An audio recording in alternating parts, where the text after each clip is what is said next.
इसीलिए कहते हैं कि भगवान की माया बहुत खतरनाक है, बहुत खतरनाक है भैया। भगवान की माया अच्छे अच्छों को भ्रमित कर देती है। इससे हमें एक कथा याद आई। एक बार नारद जी को भी अभिमान हो गया। क्या अभिमान हो गया?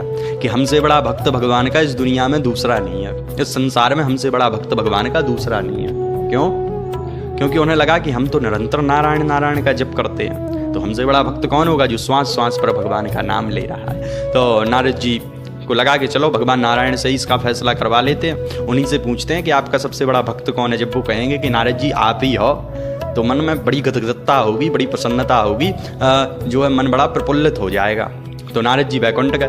भगवान विष्णु लेटे थे, इन्होंने प्रवेश किया। जैसे ही भगवान ने देखा, अरे नारद जी आइए आइए, स्वागत किया, बैठिए, क्या सेवा करें। अरे नारद जी बोले कुछ नहीं सरकार, आपसे एक प्रश्न करना था। अब भगवान तो सब जानते थे। भगवान मुस्कुराए, बोले हाँ हाँ नारद जी पूछिए। बोले प्रभु हम ये जानना चाहते हैं कि आपका इस दुनिया में सबसे बड़ा भक्त कौन है। भगवान बोले है अरे ये कैसा प्रश्न हुआ, ये तो बड़ा ही कठिन सवाल है। हमारे तो सभी भक्त हैं, इसमें बड़ा और छोटा नहीं देखा जाता नारद जी, हमारे लिए सब समान है। अरे नारद जी बोले फिर भी कोई तो प्रिय होगा, कोई तो ऐसा होगा जो आपके हृदय में बसता हो।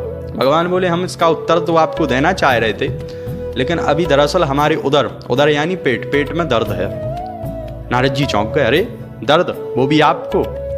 भगवान बोले हाँ हाँ। नारद जी बोले हमें बताओ प्रभु, जहाँ भी औषधि मिलेगी तीनों लोकों में, जहाँ मिलेगी जैसे मिलेगी हम ला कर देंगे आपको। भगवान बोले नारद जी सोच लो, औषधि लाना इतनी सरल बात नहीं है। वो औषधि बड़ी ही कठिनता से मिलेगी, बहुत ही कठिन परिश्रम करना पड़ेगा आपको। अरे नारद जी बोले प्रभु बताओ तो, आपकी कृपा से जरूर ढूंढ लेंगे।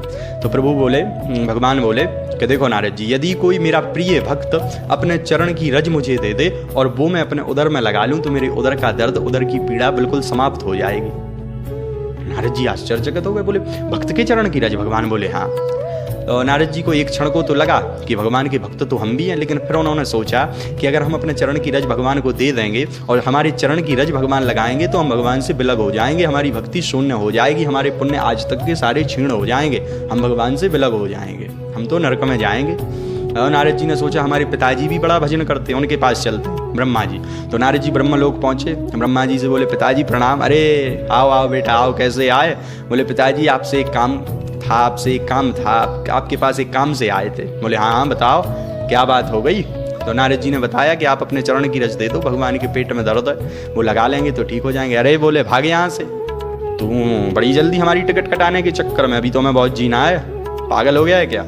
हमें नरक में जाना है क्या जो हम अपने चरण की रज भगवान को दें?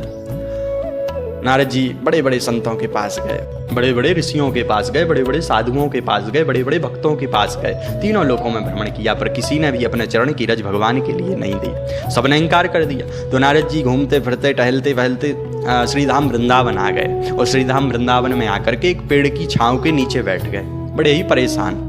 तो तभी वहां से ब्रजांगनाएं निकली, गोपांगनाएं निकली। तो उन्होंने पूछा क्या हुआ नारद जी, मुंह लटकाए क्यों बैठे हो? अरे आप तो संत हो, संतों का तो काम है प्रसन्न रहना और लोगों को प्रसन्न करना, पर आप ही दुखी बैठे हो, क्या बात है? और इतनी सर्दी में आपको पसीना क्यों आ रहा है? तो नारद जी ने पूरी घटना बताई। बोले दरअसल भगवान के उदर में दर्द है, और वो कह रहे हैं कि जब हमारा कोई प्रिय भक्त अपने चरण की रज हमें देगा और हम वो औषधि के रूप में उसे लगाएंगे तो हमारी उदर की पीड़ा समाप्त हो जाएगी। जैसे ही गोपांगनाओं ने सुना तो गोपांगनाओं ने अपना चरण लिया और एकदम पृथ्वी पर घर्षण करके रज उठा के नारद जी के हाथ में रख दी। बोले लो तुम यहाँ बैठे बैठे तमाशा क्या देख रहे, जाओ जाके भगवान को दे देना। अरे नारद जी बोले सुनो तो। अरे बोले गोपांगनाएं बोली बाद में सुनाना, अभी हमें सुनने का टाइम नहीं, अभी तो आप जाओ जल्दी से जाके भगवान की पीड़ा दूर करो। तो नारद जी ने जाते जाते कहा सोच लो, भक्ति शून्य हो जाएगी, भगवान से विलग हो जाओगी, नरक में जाओगी। गोपांगनाएं बोली अगर यदि हमारी नरक में जाने से भगवान की प्रसन्नता आए तो हम एक बार नहीं 1000 बार नरक में जाने के लिए तैयार हैं। एक बार नहीं 1000 बार अपनी भक्ति शून्य करने के लिए तैयार, एक बार नहीं 1000 बार अपने पुण्यों को क्षीण करने के लिए तैयार है। तो नारद जी ने रज ली, वैकुंठ पहुंची, भगवान को रज दी। तो भगवान ने सबसे पहले वो रज अपने मस्तक पर लगाई, उसके बाद उदर में लगाई। तो नारद जी बोले अब तो आपके पेट का दर्द ठीक हो गया होगा। भगवान बोले हाँ नारद जी अब थोड़ा आराम है। भगवान बोले बैठो।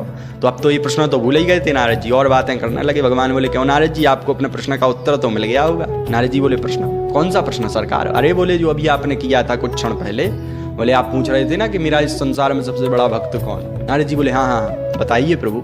बोले मेरा भक्त सबसे बड़ा मेरा भक्त वही है जो मैं अपनी प्रसन्नता ना देखते हुए मेरी प्रसन्नता में प्रसन्न हो, मेरी खुशी में जो खुश हो और मेरे लिए कुछ भी करने के लिए तैयार हो, वही मेरा सबसे बड़ा भक्त है।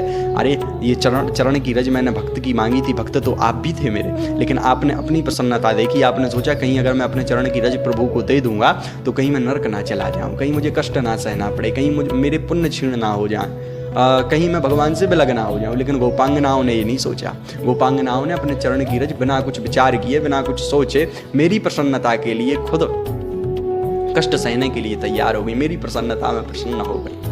वही मेरा सबसे बड़ा भक्त है जो मेरी प्रसन्नता में प्रसन्न होता है। नारद जी को पश्चाताप हुआ, नारद जी ने क्षमा मांगी, भगवान के चरणों में गिर पड़े, बोले प्रभु मुझे क्षमा कर दीजिए, बहुत बड़ी भूल हो गई मुझसे, मुझे अभिमान हो गया था। भगवान बोले वो तो हम समझ गए थे।